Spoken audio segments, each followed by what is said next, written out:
பொதுமக்களுக்கு ஒரு மகிழ்ச்சியான செய்தி.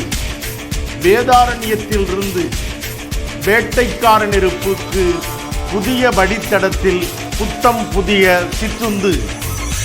வேதாரண்யம், தோப்புத்துறை, மாவடி வாய்க்கால், செம்போடை, புஷ்பவனம், ஆலமரத்தடி வழியாக புத்தங்காடு, நாலுவேதபதி, வெள்ளப்பள்ளம், கோவில்பத்து வழியாக வேட்டைக்காரனிருப்பு வரை புதிய பயணத்தை வேதாரண்யத்திலிருந்து தொடங்குகிறது.